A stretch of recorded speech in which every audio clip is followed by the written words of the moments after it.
ನ್ಯಾಯಾಲಯದಲ್ಲಿ ವಿಚಾರಣೆ ಕೂಡ ಇದೆ. ಇದೇ ವಿಚಾರಕ್ಕೆ ಸಂಬಂಧಪಟ್ಟಂತೆ ಅಕ್ರಮ ಶಸ್ತ್ರಾಸ್ತ್ರ ಕಾಯ್ದೆಯ ಅಡಿಯಲ್ಲಿ ತಿಮರೋಡಿ ವಿರುದ್ಧ ಎಫ್ಐಆರ್ ದಾಖಲಾಗಿದೆ. ಈಗಾಗಲೇ ಅದರ ಜೊತೆಯಲ್ಲಿ ಅವರ ಬಳಿ ಇರುವಂತಹ ಒಂದು ಗನ್, 2 ತಲ್ವಾರ್, ಅದಕ್ಕೆ ಸಂಬಂಧಪಟ್ಟಂತೆ ಮಾಹಿತಿಯನ್ನ ಕೂಡ ನೀಡಬೇಕಾಗಿದೆ, ದಾಖಲೆಗಳನ್ನ ಕೂಡ ನೀಡಬೇಕಾಗುತ್ತೆ. ನಿರೀಕ್ಷಣಾ ಜಾಮೀನಿಗಾಗಿ ಈಗಾಗಲೇ ಅರ್ಜಿಯನ್ನ ಹಾಕಿದ್ದಾರೆ. ಅಕ್ರಮ ಶಸ್ತ್ರಾಸ್ತ್ರ ಕಾಯ್ದೆ ಅಡಿಯಲ್ಲಿ ತಿಮರೋಡಿ ವಿರುದ್ಧ ಎಫ್ಐಆರ್ ದಾಖಲಾಗಿದೆ. ಈಗಾಗಲೇ ವಿಚಾರಣೆಗೂ ಕೂಡ ಹಾಜರಾಗೋದಕ್ಕೆ ಹೇಳಿದ್ರು ಪೊಲೀಸರು. ಈ ಗಡಿಪಾರ ಆಗಿದ್ದಾಯ್ತು, ಇದ್ರ ಬಳಿಕ ಈ ಶಸ್ತ್ರಾಸ್ತ್ರ ಕಾಯ್ದೆಯ ಅಡಿಯಲ್ಲಿ ಮತ್ತೆ ಶಾಕ್ ಎದುರಾಗುತ್ತಾ ಅನ್ನೋ ಪ್ರಶ್ನೆ ಇದೆ. ನ್ಯಾಯಾಲಯದಲ್ಲಿ ವಿಚಾರಣೆ ಕೂಡ ಇದೆ. ಇದೇ ವಿಚಾರಕ್ಕೆ ಸಂಬಂಧಪಟ್ಟಂತೆ ಅಕ್ರಮ ಶಸ್ತ್ರಾಸ್ತ್ರ ಕಾಯ್ದೆಯ ಅಡಿಯಲ್ಲಿ ತಿಮರೋಡಿ ವಿರುದ್ಧ ಎಫ್ಐಆರ್ ದಾಖಲಾಗಿದೆ. ಈಗಾಗಲೇ ಅದರ ಜೊತೆಯಲ್ಲಿ ಅವರ ಬಳಿ ಇರುವಂತಹ ಒಂದು ಗನ್, 2 ತಲ್ವಾರ್, ಅದಕ್ಕೆ ಸಂಬಂಧಪಟ್ಟಂತೆ ಮಾಹಿತಿಯನ್ನ ಕೂಡ ನೀಡಬೇಕಾಗಿದೆ, ದಾಖಲೆಗಳನ್ನ ಕೂಡ ನೀಡಬೇಕಾಗುತ್ತೆ. ನಿರೀಕ್ಷಣಾ ಜಾಮೀನಿಗಾಗಿ ಈಗಾಗಲೇ ಅರ್ಜಿಯನ್ನ ಹಾಕಿದ್ದಾರೆ. ಅಕ್ರಮ ಶಸ್ತ್ರಾಸ್ತ್ರ ಕಾಯ್ದೆ ಅಡಿಯಲ್ಲಿ ತಿಮರೋಡಿ ವಿರುದ್ಧ ಎಫ್ಐಆರ್ ದಾಖಲಾಗಿದೆ. ಈಗಾಗಲೇ ವಿಚಾರಣೆಗೂ ಕೂಡ ಹಾಜರಾಗೋದಕ್ಕೆ ಹೇಳಿದ್ರು ಪೊಲೀಸರು. ಈ ಗಡಿಪಾರ ಆಗಿದ್ದಾಯ್ತು, ಇದ್ರ ಬಳಿಕ ಈ ಶಸ್ತ್ರಾಸ್ತ್ರ ಕಾಯ್ದೆಯ ಅಡಿಯಲ್ಲಿ ಮತ್ತೆ ಶಾಕ್ ಎದುರಾಗುತ್ತಾ ಅನ್ನೋ ಪ್ರಶ್ನೆ ಇದೆ. ನ್ಯಾಯಾಲಯದಲ್ಲಿ ವಿಚಾರಣೆ ಕೂಡ ಇದೆ. ಇದೇ ವಿಚಾರಕ್ಕೆ ಸಂಬಂಧಪಟ್ಟಂತೆ ಅಕ್ರಮ ಶಸ್ತ್ರಾಸ್ತ್ರ ಕಾಯ್ದೆಯ ಅಡಿಯಲ್ಲಿ ತಿಮರೋಡಿ ವಿರುದ್ಧ ಎಫ್ಐಆರ್ ದಾಖಲಾಗಿದೆ. ಈಗಾಗಲೇ ಅದರ ಜೊತೆಯಲ್ಲಿ ಅವರ ಬಳಿ ಇರುವಂತಹ ಒಂದು ಗನ್, 2 ತಲ್ವಾರ್, ಅದಕ್ಕೆ ಸಂಬಂಧಪಟ್ಟಂತೆ ಮಾಹಿತಿಯನ್ನ ಕೂಡ ನೀಡಬೇಕಾಗಿದೆ, ದಾಖಲೆಗಳನ್ನ ಕೂಡ ನೀಡಬೇಕಾಗುತ್ತೆ. ನಿರೀಕ್ಷಣಾ ಜಾಮೀನಿಗಾಗಿ ಈಗಾಗಲೇ ಅರ್ಜಿಯನ್ನ ಹಾಕಿದ್ದಾರೆ. ಅಕ್ರಮ ಶಸ್ತ್ರಾಸ್ತ್ರ ಕಾಯ್ದೆ ಅಡಿಯಲ್ಲಿ ತಿಮರೋಡಿ ವಿರುದ್ಧ ಎಫ್ಐಆರ್ ದಾಖಲಾಗಿದೆ. ಈಗಾಗಲೇ ವಿಚಾರಣೆಗೂ ಕೂಡ ಹಾಜರಾಗೋದಕ್ಕೆ ಹೇಳಿದ್ರು ಪೊಲೀಸರು. ಈ ಗಡಿಪಾರ ಆಗಿದ್ದಾಯ್ತು, ಇದ್ರ ಬಳಿಕ ಈ ಶಸ್ತ್ರಾಸ್ತ್ರ ಕಾಯ್ದೆಯ ಅಡಿಯಲ್ಲಿ ಮತ್ತೆ ಶಾಕ್ ಎದುರಾಗುತ್ತಾ ಅನ್ನೋ ಪ್ರಶ್ನೆ ಇದೆ. ನ್ಯಾಯಾಲಯದಲ್ಲಿ ವಿಚಾರಣೆ ಕೂಡ ಇದೆ. ಇದೇ ವಿಚಾರಕ್ಕೆ ಸಂಬಂಧಪಟ್ಟಂತೆ ಅಕ್ರಮ ಶಸ್ತ್ರಾಸ್ತ್ರ ಕಾಯ್ದೆಯ ಅಡಿಯಲ್ಲಿ ತಿಮರೋಡಿ ವಿರುದ್ಧ ಎಫ್ಐಆರ್ ದಾಖಲಾಗಿದೆ. ಈಗಾಗಲೇ ಅದರ ಜೊತೆಯಲ್ಲಿ ಅವರ ಬಳಿ ಇರುವಂತಹ ಒಂದು ಗನ್, 2 ತಲ್ವಾರ್, ಅದಕ್ಕೆ ಸಂಬಂಧಪಟ್ಟಂತೆ ಮಾಹಿತಿಯನ್ನ ಕೂಡ ನೀಡಬೇಕಾಗಿದೆ, ದಾಖಲೆಗಳನ್ನ ಕೂಡ ನೀಡಬೇಕಾಗುತ್ತೆ. ನಿರೀಕ್ಷಣಾ ಜಾಮೀನಿಗಾಗಿ ಈಗಾಗಲೇ ಅರ್ಜಿಯನ್ನ ಹಾಕಿದ್ದಾರೆ.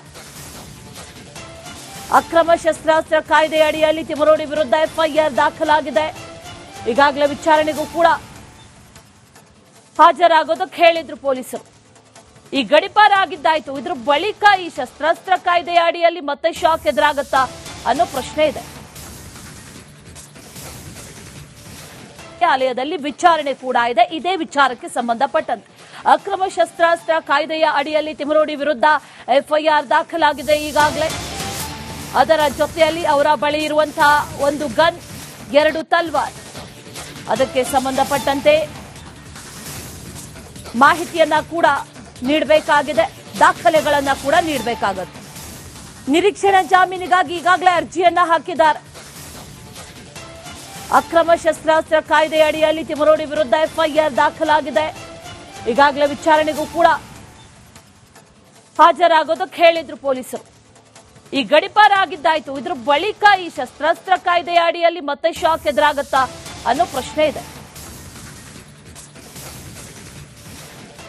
ನ್ಯಾಯಾಲಯದಲ್ಲಿ ವಿಚಾರಣೆ ಕೂಡ ಇದೆ. ಇದೇ ವಿಚಾರಕ್ಕೆ ಸಂಬಂಧಪಟ್ಟಂತೆ ಅಕ್ರಮ ಶಸ್ತ್ರಾಸ್ತ್ರ ಕಾಯ್ದೆಯ ಅಡಿಯಲ್ಲಿ ತಿಮರೋಡಿ ವಿರುದ್ಧ ಎಫ್ಐಆರ್ ದಾಖಲಾಗಿದೆ. ಈಗಾಗಲೇ ಅದರ ಜೊತೆಯಲ್ಲಿ ಅವರ ಬಳಿ ಇರುವಂತಹ ಒಂದು ಗನ್, 2 ತಲ್ವಾರ್, ಅದಕ್ಕೆ ಸಂಬಂಧಪಟ್ಟಂತೆ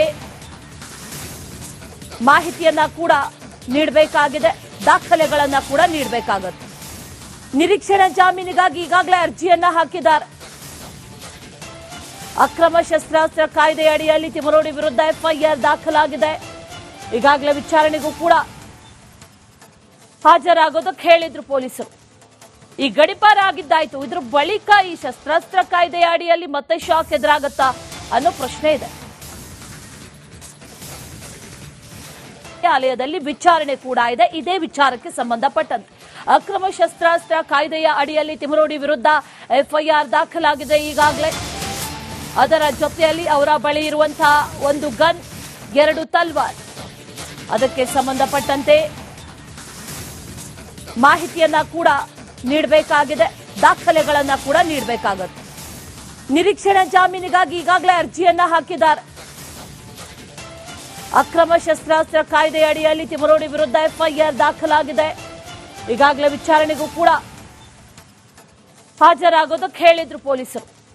ಈ ಗಡಿಪಾರ ಆಗಿದ್ದಾಯ್ತು, ಇದ್ರ ಬಳಿಕ ಈ ಶಸ್ತ್ರಾಸ್ತ್ರ ಕಾಯ್ದೆಯ ಅಡಿಯಲ್ಲಿ ಮತ್ತೆ ಶಾಕ್ ಎದುರಾಗುತ್ತಾ ಅನ್ನೋ ಪ್ರಶ್ನೆ ಇದೆ.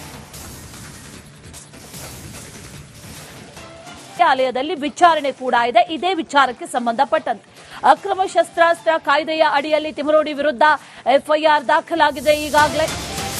ಅದರ ಜೊತೆಯಲ್ಲಿ ಅವರ ಬಳಿ ಇರುವಂತಹ ಒಂದು ಗನ್, 2 ತಲ್ವಾರ್, ಅದಕ್ಕೆ ಸಂಬಂಧಪಟ್ಟಂತೆ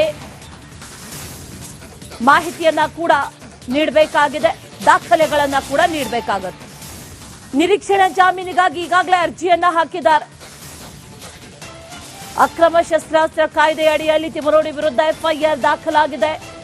ಈಗಾಗಲೇ ವಿಚಾರಣೆಗೂ ಕೂಡ ಹಾಜರಾಗೋದಕ್ಕೆ ಹೇಳಿದ್ರು ಪೊಲೀಸರು.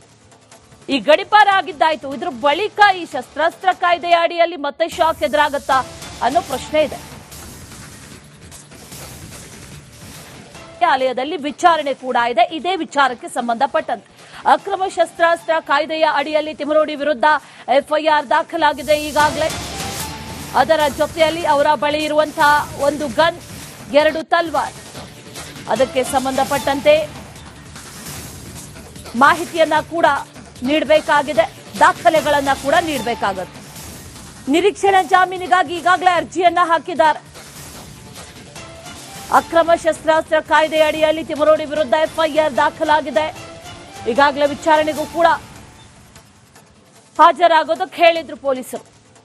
ಈ ಗಡಿಪಾರ ಆಗಿದ್ದಾಯ್ತು, ಇದ್ರ ಬಳಿಕ ಈ ಶಸ್ತ್ರಾಸ್ತ್ರ ಕಾಯ್ದೆಯ ಅಡಿಯಲ್ಲಿ ಮತ್ತೆ ಶಾಕ್ ಎದುರಾಗುತ್ತಾ ಅನ್ನೋ ಪ್ರಶ್ನೆ ಇದೆ.